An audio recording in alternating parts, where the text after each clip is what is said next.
সালটা 2011 নভেম্বরের 1 তারিখ। রাত তখন 2টো বাজে। হসপিটালে কেউ নেই। ডাক্তার মনীষা ডেড বডির হাতে রেড ব্যান্ড বেঁধে লিফটে যাচ্ছিল। তখন তার সাথে একটি ছেলের দেখা হয়। দুইজনের লিফটে বেশ ভালোই আড্ডা জমেছিল। হঠাৎ 7 নম্বর ফ্লোরে গিয়ে লিফটটা দাঁড়ালো। লিফটের দরজা খুলতেই একটি ছেলে এসে হাজির। ডাক্তার মনীষা তাকে লিফটে আসতে দেবে না বলে সেই ছেলেটির ওপরে খুব রেগে গিয়ে চিৎকার করে বলল, চলে যাও এখান থেকে। সেই ছেলেটি লিফটে না উঠে চলে যায়। লিফট আবার চলতে শুরু করে। তখন যে ছেলেটি লিফটে ছিল সে বলে, তুমি ওকে অমন করে যেতে বললে কেন?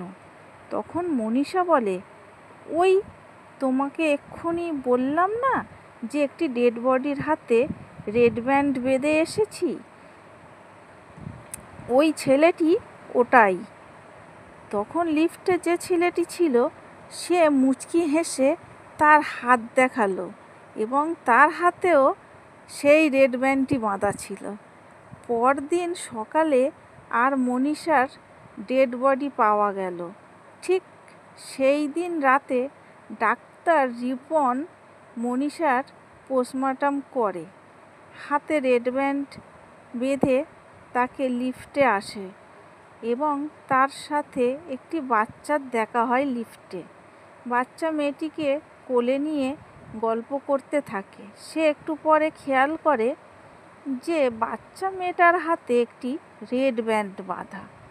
ভয়ে তার হাত পা কাঁপতে শুরু করে, কিন্তু সে কিছু বলতে পারে না।